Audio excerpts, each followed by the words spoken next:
चलिए तो आज का हम अपना चैप्टर स्टार्ट करते हैं।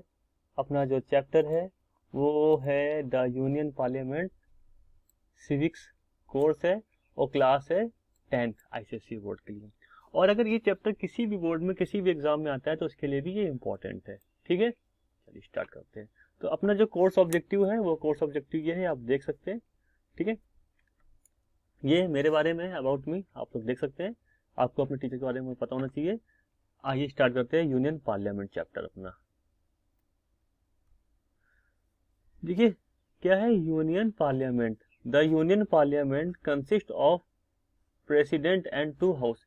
देखिए एक तो प्रेसिडेंट होगा और 2 हाउस होंगे। कौन सा हाउस होगा वो देखते हैं यहाँ पे। The house of people, the house of people commonly known as Lok Sabha. जो लोकसभा होता है ना वो हाउस ऑफ पीपल होता है। And council of state, council of states को हम लोग बोलते हैं राज्यसभा, इसको हम लोग बोलते हैं हाउस ऑफ लॉर्ड्स। ठीक है, ये house of people, house of lords आया कहां से? ये आया ब्रिटेन से, क्योंकि ब्रिटेन में अपर हाउस को हाउस ऑफ लॉर्ड्स बोलते हैं और लोअर हाउस को हाउस ऑफ काउंसिल बोलते हैं या हाउस ऑफ पीपल बोलते हैं। ठीक है ना। और काउंसिल ऑफ स्टेट्स का मतलब क्या होता है? अपर हाउस है जिसको हम लोग हाउस ऑफ लॉर्ड्स बोलते हैं। काउंसिल ऑफ स्टेट्स का मतलब ये हुआ स्टेट्स के जो रिप्रेजेंटेटिव्स होते हैं वो इस हाउस में बैठते हैं। किस हाउस में? राज्यसभा में बैठते हैं। ठीक है ना, इसलिए राज्यसभा को काउंसिल ऑफ स्टेट्स भी बोला जाता है। The parliament is a body of people's representatives who have the supreme power and authority of governance in democratic country। समझ में आया ना। डेमोक्रेटिक कंट्री में जिसके पास सुप्रीम पावर होता है ना वो कौन होता है? वो पार्लियामेंट की बॉडी के मतलब कह सकते हैं ना, parliament is a body of people. ये ऐसे पीपल्स की बॉडी है पार्लियामेंट। कैसे पीपल्स की बॉडी है? जो कि सुप्रीम पावर रखते हैं, अथॉरिटी रखते हैं किसकी? गवर्नेंस की, डेमोक्रेटिक कंट्री पे। ऐसे लोगों को मिल करके पार्लियामेंट बनता है।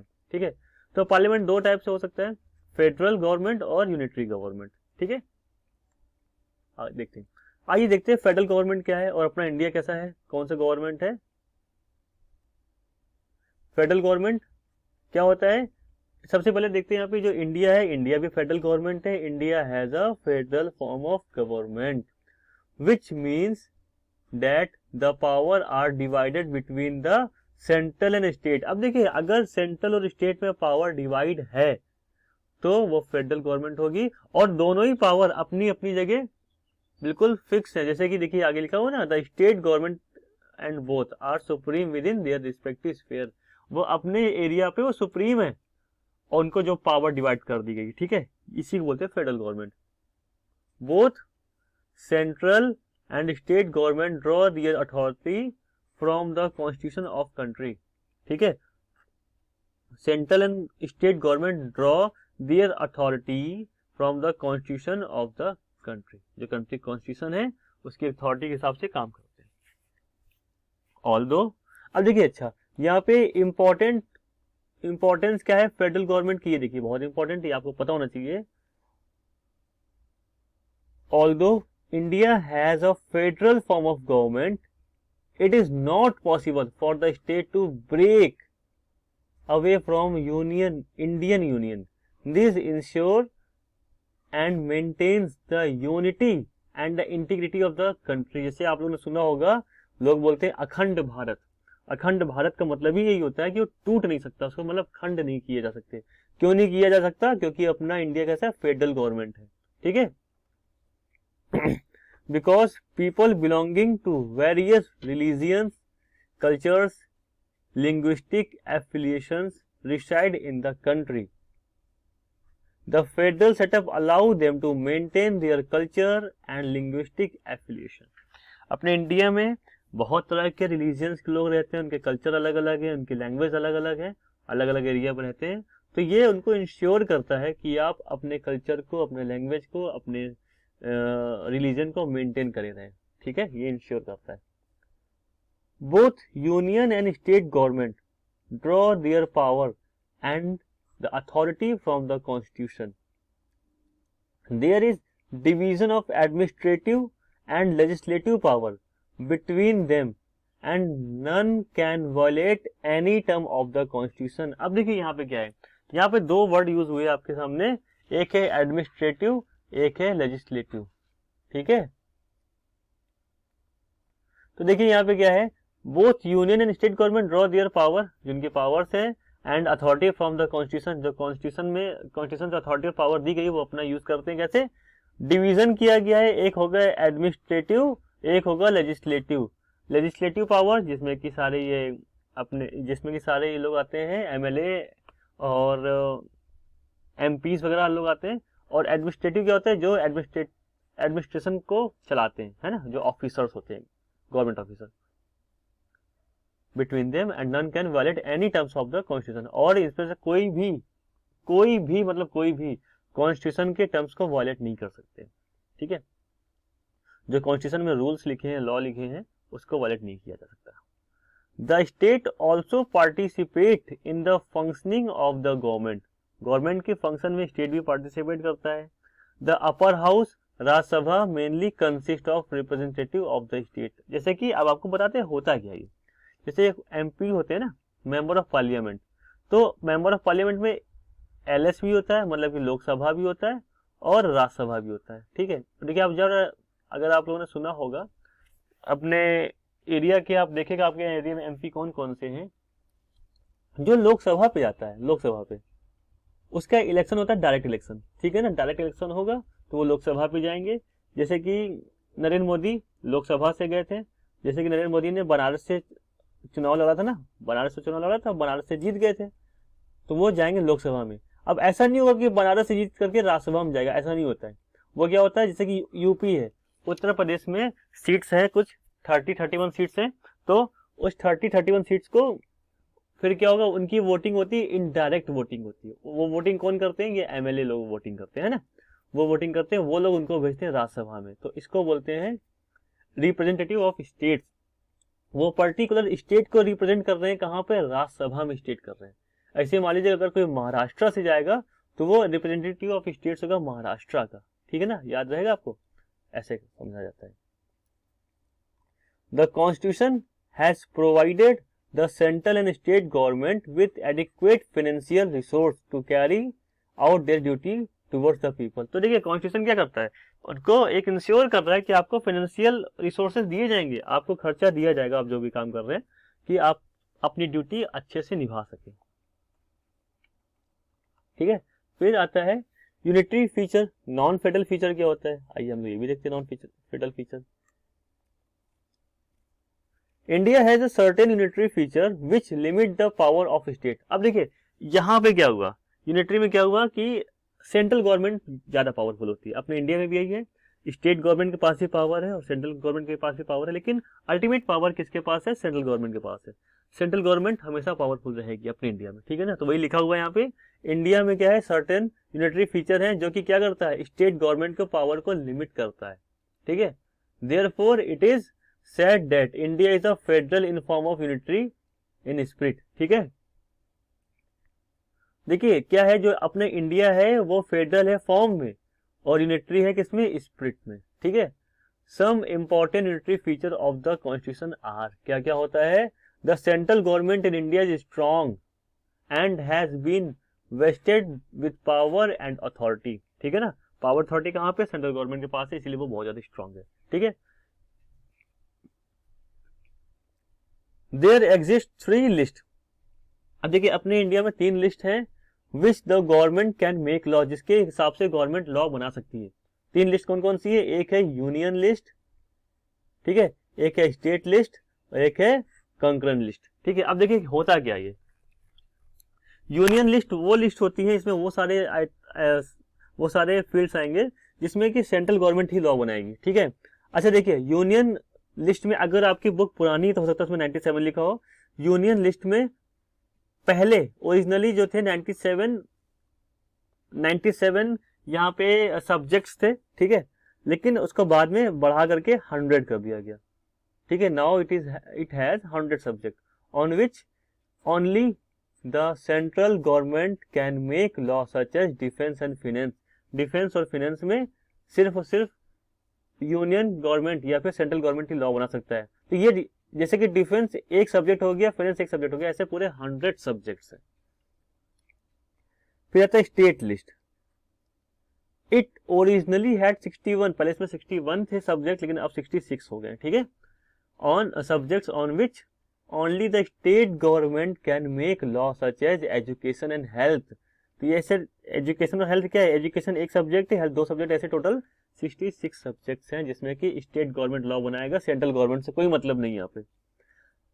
कंकरेंट लिस्ट क्या होता है, कंकरेंट लिस्ट ये होता है जिसमें कि स्टेट गवर्नमेंट भी लॉ बना सकता है और यूनियन गवर्नमेंट या फिर सेंट्रल गवर्नमेंट भी लॉ बना सकता है। पहले इसमें 47 सब्जेक्ट्स थे, अब इसमें 52 सब्जेक्ट्स हो चुके हैं, ऑन विच वो central and state government can make laws such as criminal laws, laws on adulteration etcetera. सब लॉज हो गए ना, इसमें स्टेट भी बना सकता है और सेंट्रल गवर्नमेंट भी बना सकता है। In case both government do not agree, अगर मान लीजिए ऐसा कोई होता है कि दोनों ही गवर्नमेंट एग्री नहीं करता सेम मैटर पे, the will of union government prevails, तो क्या होगा, यूनियन गवर्नमेंट की पावर यहाँ पे ज्यादा है।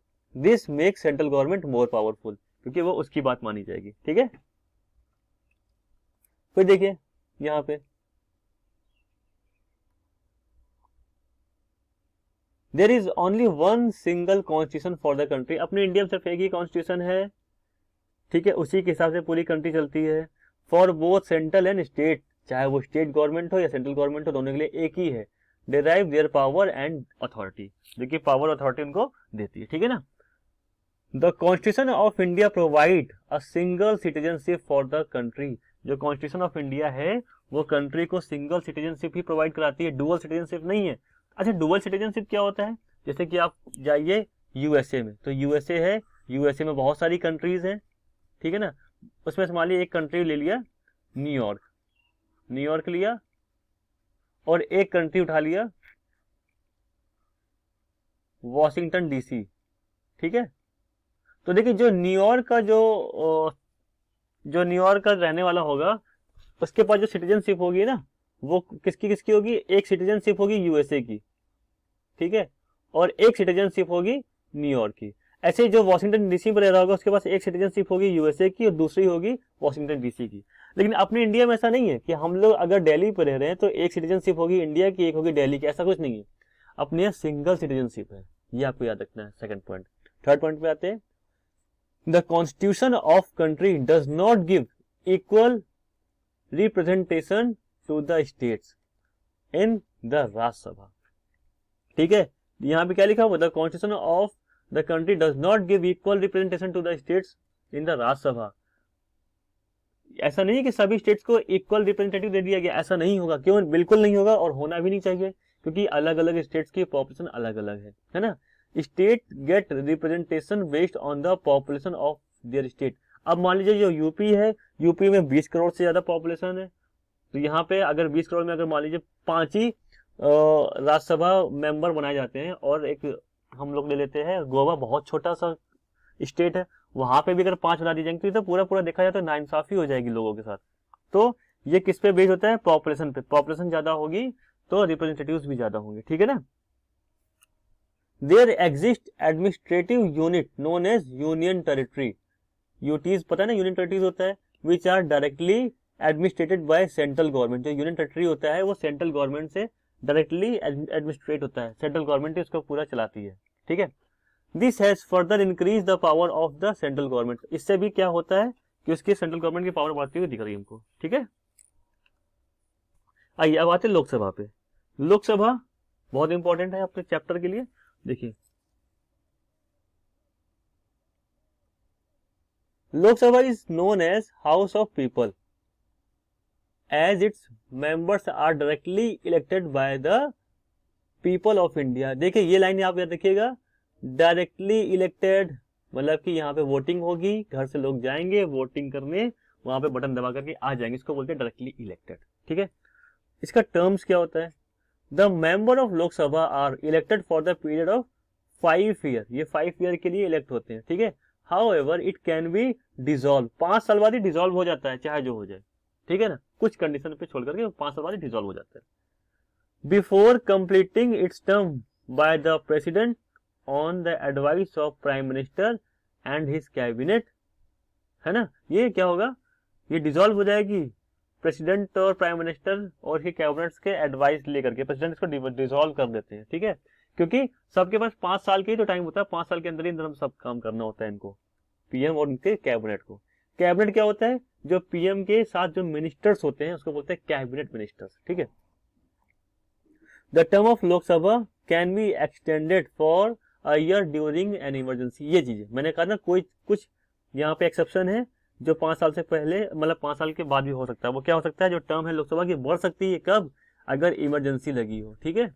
अब देखिए इसके कंपोजिशन, अगर आपकी बुक पुरानी है तो कंपोजिशन में पुराने कंपोजिशन लिखे होंगे, इसलिए बुक अगर पुरानी कोई बात नहीं, आप इससे देकर के उसमें नोट कर लीजिएगा, उसको अपडेट कर लीजिएगा। अब देखिए the maximum strength of Lok Sabha was 552। पहले 552 थे, अब 550 बचे। कैसे 550 बचे, जो 2 मेंबर्स होते थे ना एंग्लो इंडियन वाले, उनको खत्म कर दिया गया, अब वो नहीं आएंगे, ठीक है। According to the constitution not more than 530 member can be represent the state, मतलब 530 से ज्यादा लोग नहीं आएंगे स्टेट्स में। And not more than 20 member can be represent the union territories, और 20 मेंबर से ज्यादा यूटीज से नहीं आएंगे। यूनियन टेरिटरीज पता है ना क्या होती है, दिल्ली हो गया और पौंडचेरी हो गया, है ना, दमन एंड दीव हो गया, ये क्या आता है, यूनियन टेरिटरी होता है। अब तो यूनियन टेरिटरी में लद्दाख भी आ गया, जम्मू कश्मीर भी आ गया है, ठीक है। अब 9 यूनियन टेरिटरीज हो गए, पहले 7 थे, अब 9 हो गए। The president may appoint 2 member of Anglo India, ये जो था ना, ये अब खत्म हो गया है, ये अब खत्म हो गया, इसको आप काट लीजिएगा, ठीक है। मैंने इसको लिख दिया इसलिए कि आपको बताने के लिए, ये होता था बुक में आ जाए। ये जो है ये वाला रूल अब खत्म कर दिया गया है, 2 मेंबर को इलेक्ट करने वाला रूल, ठीक है। State in Lok Sabha are allotted to the state on the basis of their population, अभी हम लोगों ने देख लिया था, है ना, population. For example Uttar Pradesh being the most populous state in India, Uttar Pradesh में सबसे ज्यादा पॉपुलेशन है, तो यहाँ पे कितने मेंबर है, 80 मेंबर जाते हैं लोकसभा में, ठीक है। लोकसभा में 80 मेंबर रिप्रेजेंट करेंगे, while Sikkim and Goa send 1 and 2 member respectively. Sikkim क्या करता है, सिक्किम 1 मेंबर भेजेगा और गोवा 2 मेंबर भेजता है, मतलब 2 ही लोग यहाँ पे इलेक्ट होते हैं, ठीक है।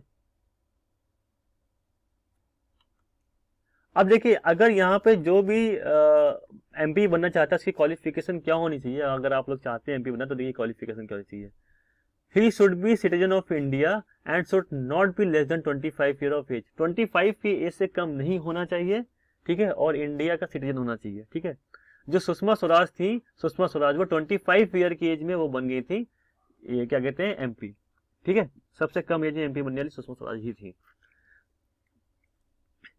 अब देखिए अच्छा, हिज नेम, हिज हर लगा लीजिएगा, कुछ भी हो सकता है, ऐसा नहीं कि हिज हर, ठीक है, आप ये अंडरस्टूड है। His name should be in the electoral rolls, electoral rolls में मतलब उसका नाम होना चाहिए, है ना, वोटर लिस्ट में उसका नाम होना चाहिए, in some part of the country, ठीक है ना, जहां पे भी वो रहता हो। He should not be under डेप्ट, should be able to meet his her financial requirement, डेप्ट में नहीं होना चाहिए, उधारी नहीं होना चाहिए, उसका कोई कर्ज नहीं होना चाहिए, है ना। ही should not hold any office of profit, देखिए यहाँ पे लोग कंफ्यूज हो जाते हैं, ऑफिस ऑफ प्रॉफिट का मतलब क्या होता है, office of profit under the government, वो कोई भी सरकारी नौकरी पे नहीं होना चाहिए। अगर कोई सरकारी नौकरी पे है तो उसको पहले नौकरी छोड़नी पड़ेगी, देन उसको चुनाव लड़ना पड़ेगा। ऐसे बहुत लोग थे जिन्होंने नौकरी छोड़ी, चुनाव लड़ा और चुनाव हार गए, ऐसे बहुत से आईएएस ऑफिसर्स भी थे, ठीक है। तो ऑफिस ऑफ प्रॉफिट का मतलब क्या होता है, वो किसी गवर्नमेंट सर्विस में नहीं होना चाहिए।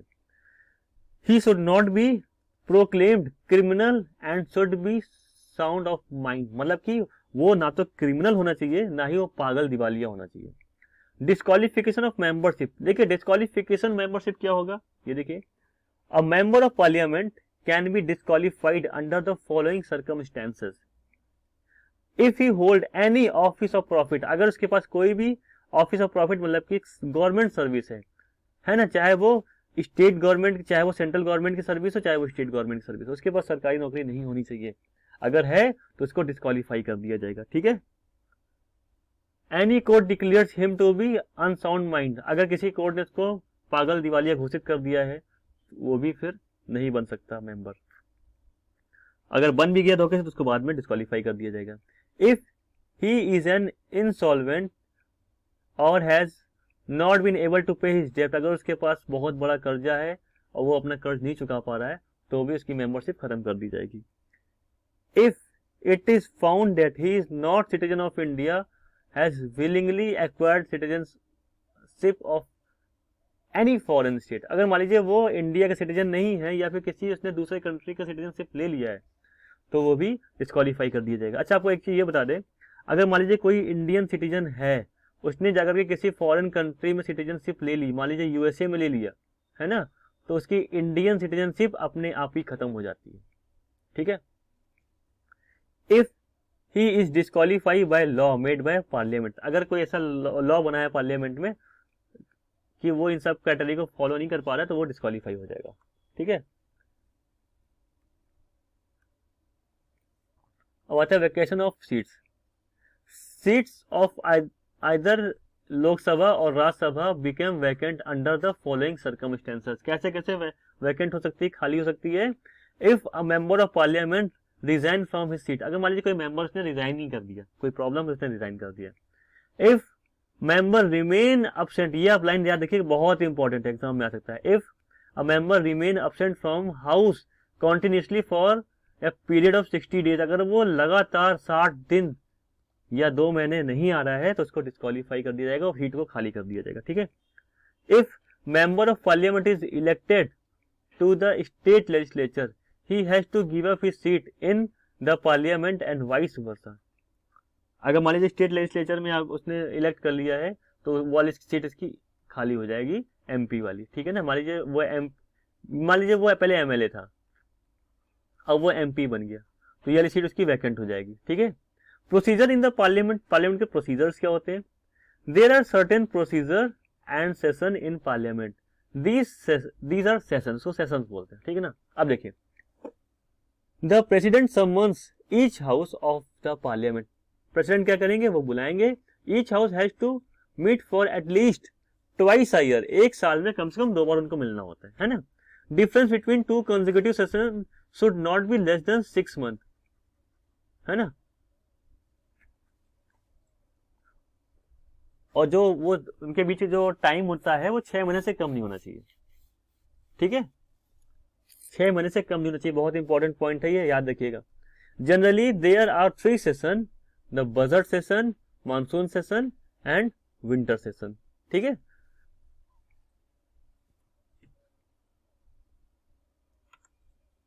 अब देखिए आता है कोरम। कोरम क्या होता है?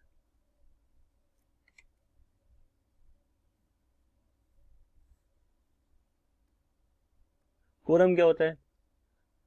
कोरम एक परसेंटेज है, अगर उस परसेंटेज तक नहीं मेंबर्स वहां पे हैं, प्रेजेंट हैं, तो फिर वो कोई बिल पास नहीं हो सकता। देखिए लिखा हुआ ना, no bill can be passed if the required number of member of the Lok Sabha and Rajya Sabha are not present in the house. अगर उस हाउस पे वो पर्टिकुलर मेंबर प्रेजेंट नहीं है, तो कोई भी बिल पास नहीं होगा, मतलब बिल पास नहीं होगा। This is known as quorum, और इसी को हम लोग कोरम बोलते हैं। The speaker may adjourn the house until the requested quorum or required member are present.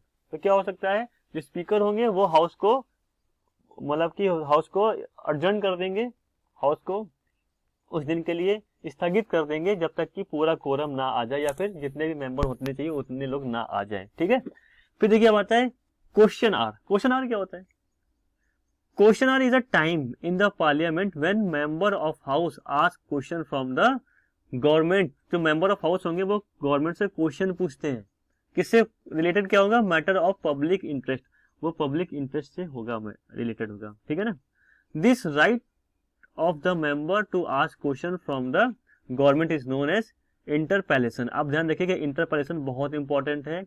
What is interpellation? तो आपको ये पूरा लिखना होगा। ठीक है ना, यहाँ से यहां तक पूरा लिखना होगा। ठीक है, the first hour of every working day in the parliament reserve for question hour, जो पहला घंटा होता है वो क्वेश्चन आवर ही होता है। ठीक है, there are 3 type of question which can be ask in parliament. अब देखिए जो 3 टाइप के क्वेश्चन होते हैं कौन कौन से होते हैं?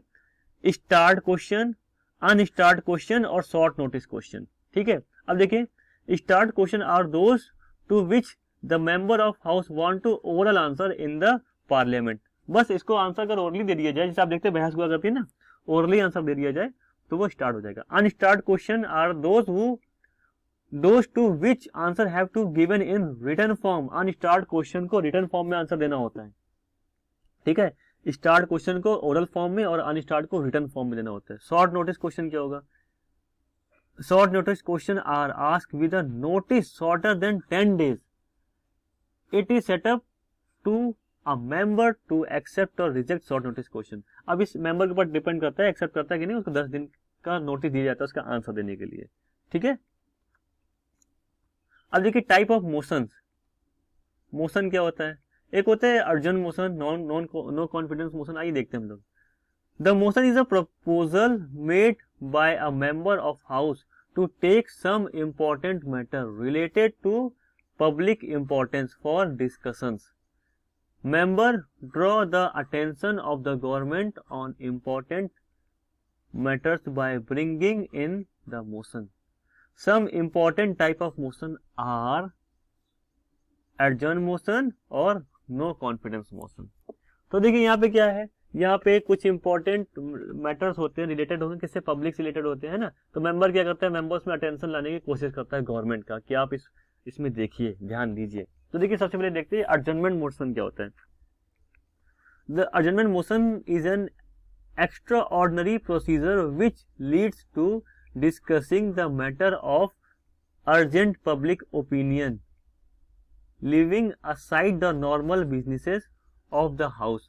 Such motion are generally allowed on subjects such as large scale dacoity, occurrence of disastrous natural calamity and communal tension. जो बहुत बड़े बड़े प्रॉब्लम्स होते हैं ना, जो बहुत बड़ी बड़ी प्रॉब्लम्स हो गई, कभी मान लीजिए बाढ़ आ गया, कभी कुछ आ गया, या फिर कोई दंगा होने वाला है, ठीक है ना। तो ये सब जो चीजें होती हैं उस पे अटेंशन लाने के लिए ये किया जाता है, ठीक है। अच्छा यहाँ पे जो लिखा हुआ है ये डिकॉइटी का मतलब क्या होता है, इसको हिंदी में बोलेंगे डकैती, मतलब बहुत बड़ी कोई डकैती पड़ जाए, है ना। मान लीजिए कि पूरी आरबीआई लूट गई, मान लीजिए जहाँ पे मान लीजिए हम लोग कानपुर में रहते, तो कानपुर में 6-7 बैंक एक साथ लूट गई, तो वो चीज होती है।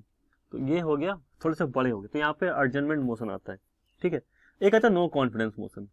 ये क्या होता है, no confidence motion is a proposal which express lack of confidence. नाम ही है ना नो कॉन्फिडेंस मोशन, यहाँ पे कॉन्फिडेंस ही नहीं है कि वो पार्लियामेंट में अपनी गवर्नमेंट बना पाएगा, नहीं है ना। No confidence motion in ministry.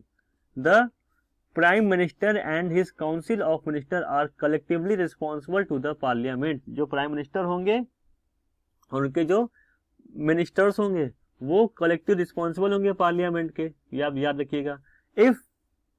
if a motion of no confidence is moved by the opposition with the required support of at least 50 members, it is first discussed and then put to vote. If no confidence motion is passed in the Lok Sabha, the government has to resign. अब देखिए no confidence motion कितना खतरनाक होता है, अगर ये पास हो गया तो गवर्नमेंट को रिजाइन देना पड़ सकता है। तो क्या होगा, जो 50 मेंबर होंगे वो लेकर के आएंगे नो कॉन्फिडेंस मोशन, उस पर डिस्कशन होगा, फिर वोट होगा। अगर वोटिंग पड़ गई नो कॉन्फिडेंस मोशन के पे, तो क्या होगा, गवर्नमेंट को फिर रिजाइन देना पड़ सकता है, चाहे वो मेजोरिटी पे ही क्यों ना हो। फिर आता है adjournment motion, adjournment and the propagation of the house. When the government resigns because of the passing of motion of no confidence motion, the prime minister can recommend the dissolution of the house. क्या होगा, वो dissolve हो जाएगा, है ना, dissolve हो जाएगा। तो हाउस डिसॉल्व हो गया मतलब जो जितने भी नेता थे सब नेता खत्म होकर नॉर्मल आदमी बन जाएंगे। The president can dissolve the house if the prime minister recommend him and if there are no parties which have the majority to form the government. अब रिकमेंड कर दे और कोई पार्टी नहीं बन रही है जो गवर्नमेंट बना पाए, तो वो डिसॉल्व हो जाता है। The house can also be adjourned if a sitting or an ex-member of house dies. There is too much disorder in the house when there is no quorum in the house. अब देखिए यहाँ पे क्या है, x member की बात किसकी हो रही है, पीएम की बात हो रही है। अगर मान लीजिए गवर्नमेंट के टाइम पीएम की डेथ हो जाती है, इन केस पीएम की डेथ हो गई तो पूरी गवर्नमेंट डिसॉल्व हो जाएगी, पूरी गवर्नमेंट खत्म हो जाएगी, ठीक है। अब आते हैं speaker of Lok Sabha. The speaker of Lok Sabha, the speaker of Lok Sabha is a presiding officer of the house. ये क्या होंगे, ये हाउस के प्रिसाइडिंग ऑफिसर होते हैं, ठीक है ना, चेयरमैन भी आप कह सकते हैं इनको। He is elected from among the member of parliament. देखिए ये आते मेंबर ऑफ पार्लियामेंट से, ऐसा नहीं कि इनके चुनाव अलग से होता है, वो एमपीज ही होते हैं। After the general election, general election होगा, वो एमपी बनेंगे, फिर उसके बीच में इनको ले लिया जाता है। After his election the speaker has to act impartially. इस स्पीकर का काम ही होता है कि वो कोई पार्शियलिटी ना करे, ठीक है। The speaker is elect for term of 5 year. A deputy speaker look after the proceeding of the house if speaker is absent और his her seat fall vacant. अब देखिए यहाँ पे स्पीकर डिप्टी स्पीकर होगा, अगर स्पीकर एब्सेंट है तो deputy speaker speaker का पूरा काम करेंगे, ठीक है ना। और जो स्पीकर होते हैं, स्पीकर कहाँ से बनते हैं, स्पीकर बनते हैं वही इलेक्टेड मेंबर से जो एमपी में गए, जो लोकसभा में गए, और लोकसभा में से किसी एक को स्पीकर बना दिया जाता है, ठीक है ना, ये गवर्नमेंट का काम होता है। फिर function of speaker, function of speaker, speaker के फंक्शन क्या क्या है। The speaker preside over the business of the house and a lots time for discussion. His decision in all parliamentary matter is final. अब देखिए इसका मतलब क्या हुआ, एक तो ये टाइम देंगे, अलॉट कराएंगे, डिस्कशन कराएंगे। अब बात ये आती है, अगर किसी डिस्कशन पे एक दो पार्ट में, यहाँ पे 2 पार्ट में पूरा पार्लियामेंट डिवाइड हो गया है, उन्होंने वोटिंग कराई, मान लीजिए वोटिंग कराई तो 50 वोट्स ए ने दिए और 50 वोट सिर्फ बी ने दिए, अब तो 50-50 हो गया। अब क्या करेगा, जैसे कि मैटर टाई केस में हो जाएगा तो जो स्पीकर होता है ना, वो स्पीकर क्या करते हैं, वो देते हैं अपना पार्लियामेंट्री जो इनका डिसीजन होता है, decision in all parliamentary matter is final. तो किसका, स्पीकर का। तो स्पीकर अगर चाहेंगे इसको अपना वोट दे दे तो ये 51 हो जाएगा, अगर इसको दे देंगे तो ये 51 हो जाएगा।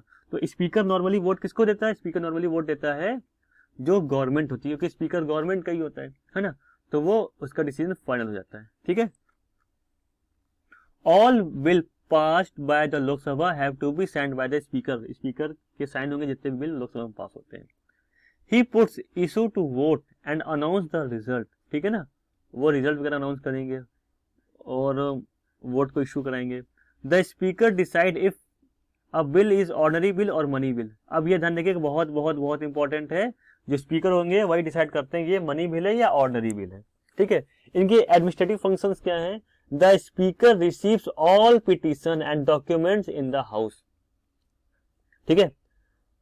The communicate all decision which are take in the house to the concern authority. ये कम्युनिकेट करेंगे कंसर्न अथॉरिटी से। इनके अभी और भी फंक्शन है। Disciplinary function, speaker maintain order in the house, he can suspend a member और in the case of serious disorder में अर्जन द हाउस। तो क्या हुआ, ये मेंबर को सस्पेंड भी कर सकते हैं और उस हाउस को अर्जेंट भी कर सकते हैं पर्टिकुलर डे के लिए, ठीक है ना, स्थगित भी कर सकते हैं उस दिन के लिए। If incident word are used by the member, the speaker may order not to use such word in the future. मतलब कि कोई ऐसा वर्ड यूज करा जाए जो कि सही नहीं है लोगों के लिए, ठीक है, तो वो मना कर सकते हैं और ये भी कहेंगे कि आपको फ्यूचर में ऐसा वर्ड यूज नहीं करना है।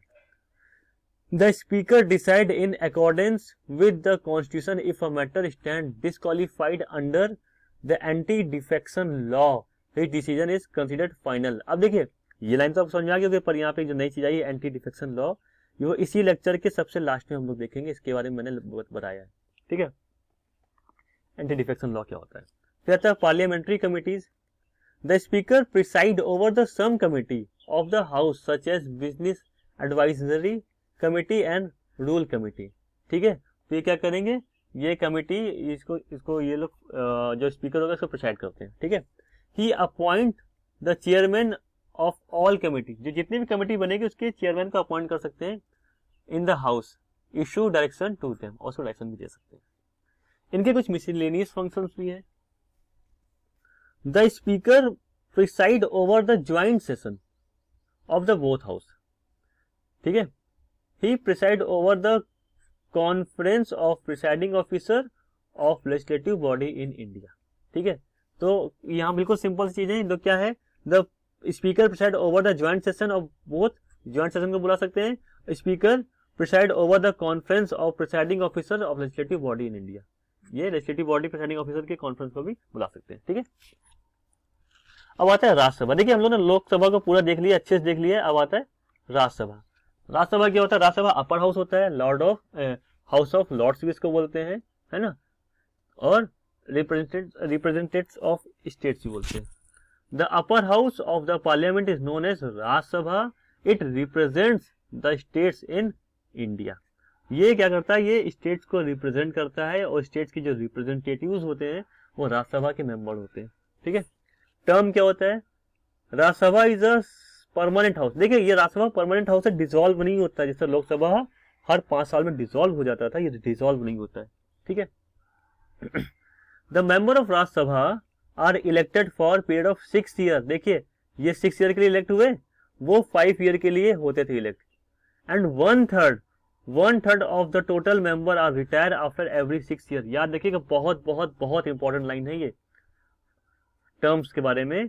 6 ईयर का टर्म होता है, और जो यहाँ पे जो 1/3 होते हैं वो हर 2 साल में रिटायर हो जाएंगे। ठीक है, देखिए 1/3 हर 2 साल में रिटायर होंगे, तो 1/3 1 साल में रिटायर हुए, अगले साल 1/3 और रिटायर हुए, और अगले साल 1/3 और रिटायर हुए। ये रिटायर हुए तो क्या होते हैं? रिटायर होते रहते, मतलब जो स्टार्टिंग के जो पूरे लोग थे 6 साल में रिटायर हो जाएंगे, लेकिन जितने रिटायर होते हैं उतने इलेक्ट भी होकर के आ जाते हैं। ठीक है, अब देखिए कंपोजिशन देखते हैं, बहुत इंपॉर्टेंट है ये composition. The Rajya Sabha consist of 250 member. Lok Sabha कितने थे? 550 थे, है ना। राज्यसभा में 250 मेंबर होते हैं। ठीक है, अब इसमें कि जो 12 मेंबर होंगे, of this 12 member are nominated by the president. जो 12 मेंबर होंगे वो प्रेसिडेंट उनको नॉमिनेट करते हैं। These are individual who have contributed immensely to the field of. अब देखिए, वो इंडिविजुअल होंगे जिन्होंने अपनी फील्ड में, इन सब फील्ड्स में, education, sports, art, science, social science, इन सब फील्ड्स में गजब का काम किया हो। ठीक है, एग्जांपल हम आपको बताते हैं, सचिन तेंदुलकर। सचिन तेंदुलकर भी राज्यसभा के सदस्य हैं। उन्होंने किसी से चुनाव नहीं लड़ा, कुछ नहीं लड़ा, सीधे सीधे वो आ गए। कि कैसे आ गए? क्योंकि उनको प्रेसिडेंट ने नॉमिनेट किया। ठीक है, the remaining 238 member of Rajya Sabha are elected. अब देखिए, यहाँ पे वर्ड हुआ है, यूज हुआ इलेक्टेड। इलेक्टेड मतलब कि वो इलेक्ट हुए हैं। यहाँ पे वर्ड हुआ तो नॉमिनेटेड मतलब कि वो नॉमिनेट हुए, उन्होंने कोई इलेक्शन नहीं लगा। ठीक है, elected by the member of state legislative assembly. अब देखिए क्या लिखा हुआ है, जो इलेक्ट करता कौन करता है? स्टेट लेजिस्लेटिव असेंबलीज इनको इलेक्ट करते हैं। ठीक है, डायरेक्ट वोटिंग नहीं होती है, इनडायरेक्ट वोटिंग होती है। Seats are allocated to the state on the basis of their population. हम लोगों ने अभी तीसरी बार पढ़ रहे हैं कि जो सीट्स होती हैं वो पॉपुलेशन के बेसिस पे एलोकेट की जाती हैं। अब देखिए, जो यूपी में 31 मेंबर है, सबसे ज्यादा maximum. Mizoram sends only 1 member, Mizoram में सिर्फ एक ही मेंबर है। ठीक है, ऐसे और भी है स्टेट जिसमें 1 मेंबर है। आइए देखते हैं क्वालिफिकेशन। अगर कोई राज्यसभा में जाना चाहता है तो उसकी क्वालिफिकेशन क्या होनी चाहिए? He should be citizen of India and should not be less then 30 year. देखिए, यहाँ पे एज है 30 ईयर, वहां पे 25 ईयर थी, यहाँ पे ये चीज आ गई। ठीक है ना, बाकी लगभग सारी चीजें सेम है। His name should be in electoral roll in some part of country, ये चीज होता है। He should not be under debt, should be able to meet his her financial requirement। उधारी में नहीं होना चाहिए, कर्जे में नहीं होना चाहिए, अपना खर्चा उठा सके। He should not hold any office of profit under the government, और ये कोई भी सरकारी नौकरी पे नहीं होना चाहिए। He should not be proclaimed criminal and should be sound of mind, वो कोई क्रिमिनल रिकॉर्ड उसका नहीं होना चाहिए, और पागल या दिवालिया वो नहीं होना चाहिए। ठीक है ना। आइए अब देखते हैं, जो राज्यसभा होता है उसमें से देखिए, जो vice president is a presiding officer of Rajya Sabha. Lok Sabha में चेयरमैन होता था, राज्यसभा में प्रिसाइडिंग ऑफिसर होता है, या फिर एक्स ऑफिसियो चेयरमैन इसको बोलते हैं। ठीक है ना, सभापति हिंदी में बोलते हैं, अगर हिंदी मीडियम वाला कोई तो सभापति समझ ले, ऑफ द राज्यसभा। ठीक है, जो वाइस प्रेसिडेंट होंगे वो होंगे प्रिसाइडिंग ऑफिसर होंगे। ठीक है, राज्यसभा के। He preside over the meeting of Rajya Sabha and he vote in the house only in case of tie. वो अगर टाई होता है तो ही वो वोट कर सकेंगे ना, वोट नहीं करते।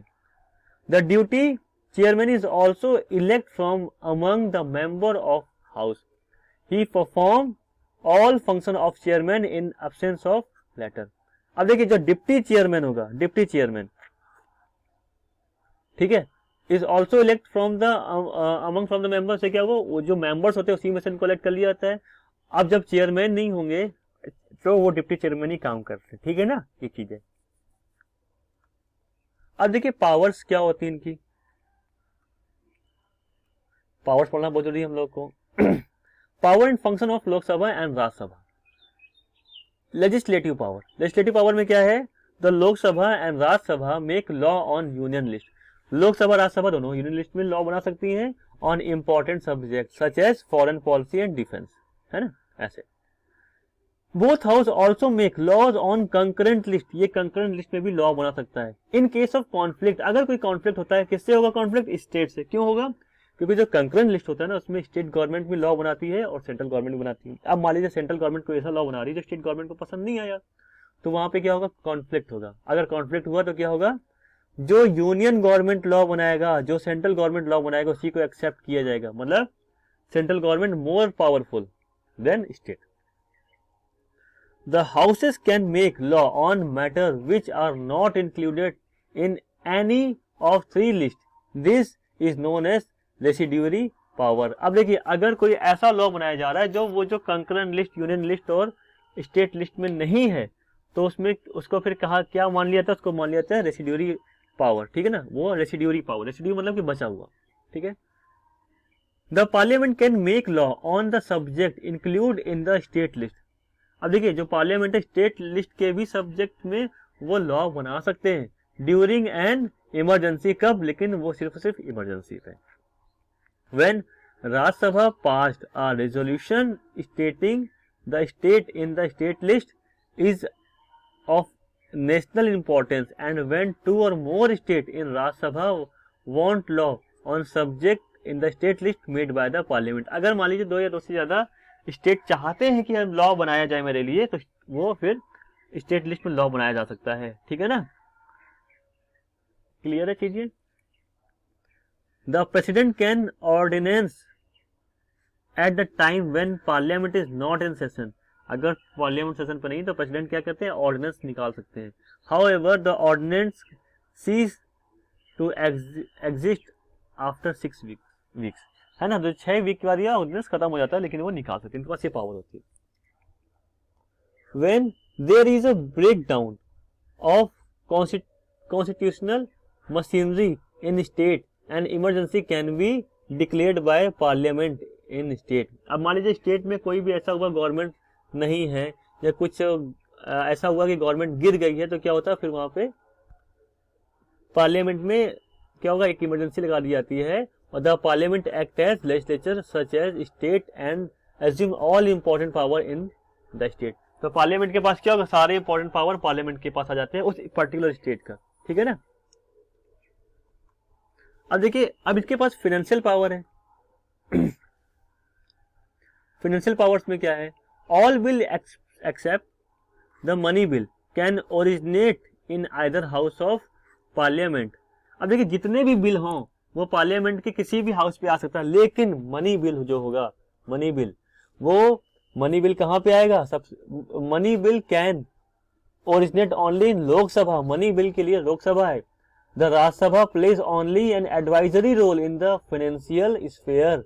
वो सिर्फ एडवाइजरी रोल ही बनाता है, लेकिन मनी बिल लोकसभा में ही सबसे पहले इंट्रोड्यूस होगा। The parliament pass the union budget which consists of total income and expenditure of a financial year। ठीक है, जो फाइनेंशियल ईयर होगा उसके लिए एक बजट बनाया जाता है जिसको बोलते हैं union budget.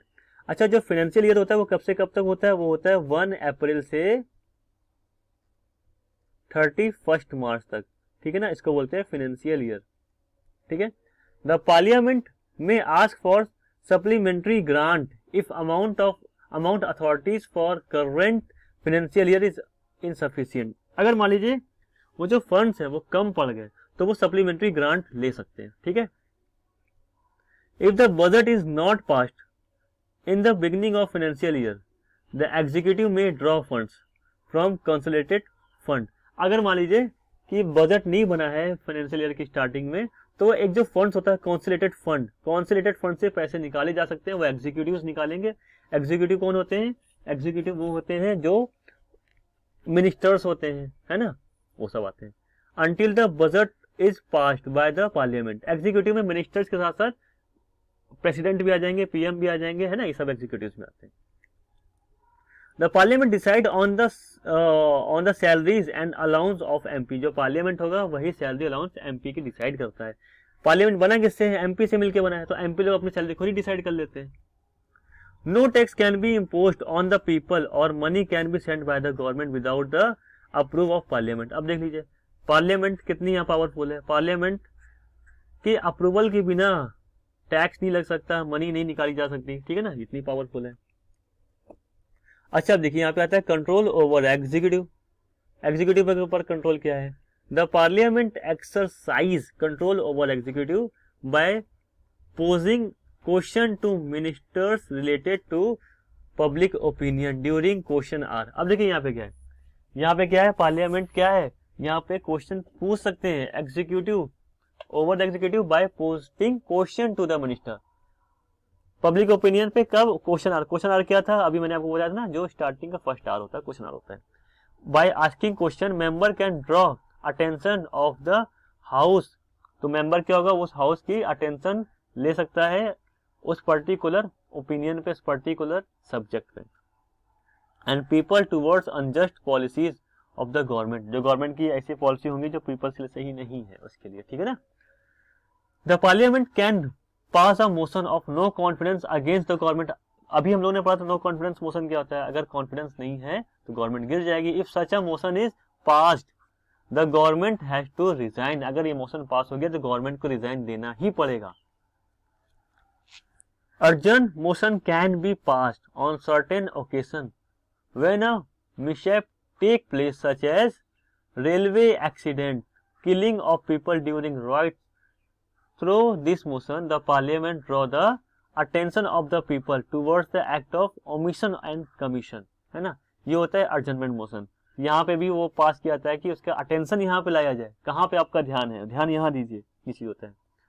The cut motion may be moved if the parliament aim to reduce the demand of grant presented to the Lok Sabha. अब देखिए लोकसभा क्या है, अगर कोई ग्रांट करती है पैसे निकालने का, फंड निकालने का, तो उसमें एक मोशन आता है कट मोशन। ये भी अपोजिशन पार्टी पे लेकर के आती है कि इसमें पर्टिकुलर अमाउंट कट कर दिया जाए। अगर मान लीजिए धोखे से पास हो जाता है तो उसमें भी गवर्नमेंट को रिजाइन करना पड़ जाता है। It also ensure public money is spent in accordance with decision of the parliament, मतलब ये डिसीजन ये यहाँ पे इंश्योर करता है कि जो पब्लिक की मनी है सही जगह पे खर्च हो, फालतू जगह पे खर्च ना हो, ठीक है। फिर आता है जुडिशियल पावर और इलेक्टोरल पावर।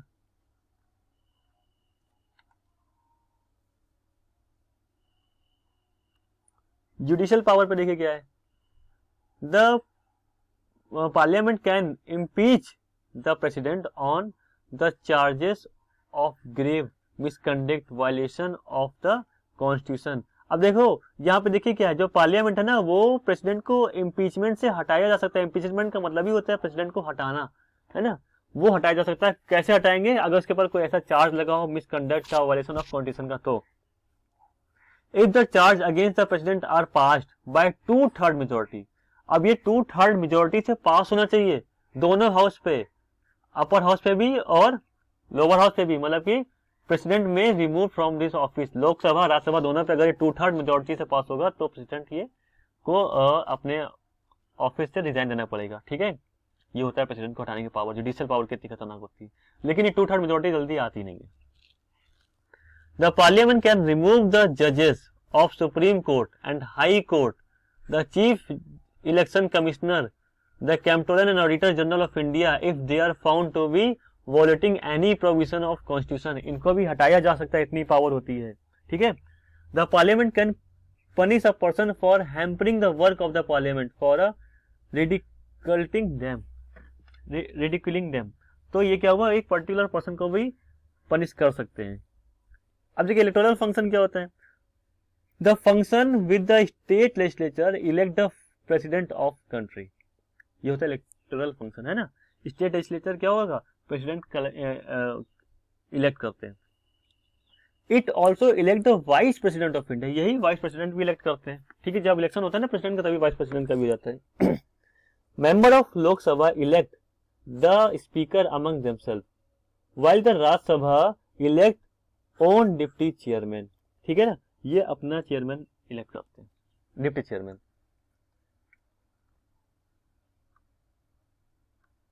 फिर आता है amendment of the constitution, constitution में अमेंडमेंट की power. The parliament can amend the constitution, the amendment should be passed by each house of 2/3 majority. तो क्या होगा, अमेंडमेंट हो सकता है बस 2/3 मेजोरिटी से, दोनों हाउस पे ये पास होना चाहिए, जो बिल भी आएगा बिल पास होगा तो वो एक्ट बन जाता है। Other power, the parliament has the power to alter the name और the boundary of any state, it can also make new state. मतलब कि इनके पास ये पावर भी होती है कि किसी स्टेट की बाउंड्री को चेंज कर सकते हैं, उसके नेम को चेंज कर सकते हैं और नए स्टेट भी बना सकते हैं। It make law regarding to composition, jurisdiction and power of supreme court, ये लॉ बना सकते हैं इससे रिलेटेड, कंपोजिशन से, जुरिडिक्शन से, पावर से, है ना। अब देखिए स्पेशल पावर क्या है, यहाँ पे इनकी कुछ स्पेशल पावर भी आती है। सबसे पहले देखते हैं special power of Rajya Sabha. The Lok Sabha can not make laws on subject included in state list. Lok Sabha है वो क्या करेगा, स्टेट लिस्ट का लॉ नहीं बना सकता ना।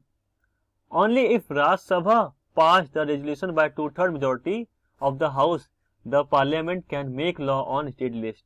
अगर राज्यसभा ही यहाँ पे वो पास करा दे रेजोल्यूशन 2/3 मेजोरिटी से, तो वो स्टेट लिस्ट में भी लॉ बनाया जा सकता है। If the Rajya Sabha demand the knew all India services should be made in national interest, the parliament में क्रिएट न्यू सर्विसेज। अच्छा देखिए ऑल इंडिया सर्विसेज क्या होते हैं, अपने इंडिया में ऑल इंडिया सर्विसेज 3 सर्विसेज हैं।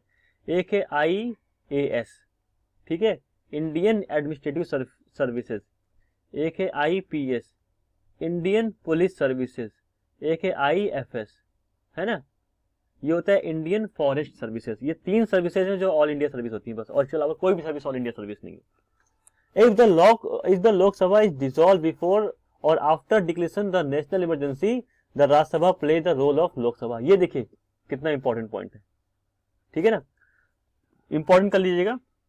देखिए इसकी जो पीडीएफ है मेरे पेड स्टूडेंट के पास पीडीएफ पहुंच जाएगी, सिर्फ और सिर्फ पेड स्टूडेंट के पास पीडीएफ पहुंचती है, सारे क्वेश्चन आंसर की लिस्ट पहुंचती है और टेस्ट पेपर पहुंचते हैं, ठीक है ना। तो आपको अगर पीडीएफ चाहिए तो पेड स्टूडेंट बन सकते हैं, वरना आप ऐसे भी नोट कर सकते हैं। Special power of Lok Sabha, motion of no confidence can be moved and passed only in Lok Sabha. If it is passed the government has to resign. ये लाइन हम लोगों ने अभी तक कितने बार पढ़ लिया, आपको रट गई होगी। Money bill can only be introduced in Rajya Sabha, ठीक है। In case of deadlock over ordinary bill, it will be Lok Sabha prevails as a numerical strength is double that of Rajya Sabha, ठीक है ना, यहाँ पे चीज आती है। In case of deadlock over ordinary bill है, डेडलॉक मतलब कि नहीं हो पा रहा कुछ भी, then the will of Lok Sabha prevails. तो क्या होगा, तो लोकसभा की पावर को मतलब विल को प्रिवेल रखा जाएगा and it's numerical strength is double that of Rajya Sabha. तो क्या उसकी न्यूमेरिकल स्ट्रेंथ हो जाएगी, दुगनी हो जाती है, तो उसकी पावर ज्यादा हो जाती है यहाँ पे, ठीक है। अच्छा अब यहाँ पे आता है जो डिफरेंसेज है लोकसभा राज्यसभा में, डिफरेंस क्या है, आइए ये बहुत एग्जाम में आता है, हमेशा पूछ जाता है। लोकसभा क्या होता है, हाउस ऑफ पीपल, इसको बोलते हैं हाउस ऑफ लॉर्ड्स या अपर हाउस, ठीक है। The member are elected directly by the people of, ये क्या होता है, the member of elected by the member of state legislative assemblies, मतलब ये इनडायरेक्ट वोटिंग होती है। Money bill can originate only in Lok Sabha, money bill can not originate in Rajya Sabha. The speaker is the presiding officer of the house, the vice president is the presiding officer of the Rajya Sabha, ठीक है। It represent the people of India, it represent the states of Indian union, ठीक है ना। It enjoy more power than Rajya Sabha, it less power than Lok Sabha, इतनी power कम होती है। अच्छा अब देखिए यहाँ पे क्या होता है, यहाँ पे आता है एंटी डिफेक्शन लॉ। मैंने आपको बताया ना एंटी डिफेक्शन लॉ, मैं आपको लास्ट में बताऊं क्या होता है। एंटी डिफेक्शन लॉ क्या होता है, देखिए the constitution act passed 1985 is known as anti defection law. Member of parliament and state legislature can be disqualified from parliament on the ground of defection. These are, अगर इसमें से कुछ हुआ तो, जैसा कि पहला ये है, if a member of party who is parliamentarian abandons his membership from the party or votes or abstain from voting contrary to the direction issued the party। अब देखिए अगर वो पार्लियामेंटेरियन अमेंडन करता, छोड़ देता है, मेंबर ऑफ किसी पार्टी का मेंबर है, वो क्या कर रहा है, पार्टी से छोड़ दे रहा है या वोट नहीं करवा रहा है या पार्टी के जो डायरेक्शन उसको नहीं मान रहा है, तो वो उसको फिर पार्टी से निकाल दिया जाता है, ठीक है, एंटी डिफेक्शन लॉ के अगेंस्ट। फिर उसमें क्या होगा, उसके फिर मेंबरशिप डिस्क्वालीफाई कर दी जाती है। A member of parliament belonging to any party can disqualified if he give up his membership and abstain from voting contrary to direction of the party। तो क्या होगा, यहाँ पे जो नॉमिनेटेड मेंबर होगा पार्लियामेंट का, वो किसी भी पार्टी से भी डिस्क्वालीफाई किया जा सकता है अगर वो अपनी मेंबरशिप को गिव अप कर दे, ठीक है ना, और वोटिंग से बाहर रहेगा, ठीक है। An independent member of parliament is disqualified if he join any political party after the election। देखिए मेन पॉइंट यही था इसका कि एंटी डिफेक्शन लॉ क्यों लाया गया। अगर मान लीजिए कोई पार्टी, कोई बंदा कांग्रेस में है, ठीक है ना, आईएनसी बोलते हैं ना, इंडियन नेशनल कांग्रेस, कोई एमएलए है जो कांग्रेस से लड़ा और उसने जीता, ठीक है ना, एमएलए, और बीजेपी ने क्या किया, बीजेपी ने कुछ लालच दिया और इसको अपने पार्टी में ज्वाइन करा लिया, ठीक है। तो अगर ये अपनी इस पार्टी में ज्वाइन करता है तो इसकी मेंबरशिप खत्म हो जाएगी, डिस्क्वालीफाई हो जाएगा। ये होता है एंटी डिफेक्शन लॉ। तो 1985 में आया। इससे पहले क्या होता था, इससे पहले ही सब होता था। तो एक आदमी थे आयाराम गयाराम, इन्होंने एक दिन में 3 बार पार्टी चेंज करी, तो इसीलिए उनका नाम ही पड़ गया था आयाराम गयाराम। मतलब कि इनका नाम एक्चुअल में नाम था आयाराम, लेकिन वो आए और गए, इसलिए उनका नाम पड़ गया आयाराम गयाराम, ठीक है ना। तो उन्होंने एक दिन में 3 बार पार्टी चेंज करी। क्यों चेंज करी, कुछ ना कुछ अपना लालच होगा इसलिए चेंज करी, ठीक है। इसीलिए एंटी डिफेक्शन लॉ लाया गया। एंटी डिफेक्शन लॉ के कुछ रूल होते हैं, ठीक है। तो वो रूल्स इतना इसमें नहीं बताया गया है डिटेल्स में, तो इतना ही आप याद कर लीजिए, बस इतना ही ठीक है। तो अपना लेक्चर ये खत्म होता है। तो लेक्चर खत्म होता है, जैसे मैंने आपको बताया है कि अगर आपको इसकी पीडीएफ चाहिए तो पेड स्टूडेंट, मेरे जितने भी पेड स्टूडेंट हैं ऑनलाइन ऑफलाइन, सबको पीडीएफ इसकी पहुंच जाएगी क्लास 10th वालों को, ठीक है। बाकी आप ऐसे भी देख सकते हैं, कोई दिक्कत नहीं है। Okay, thank you.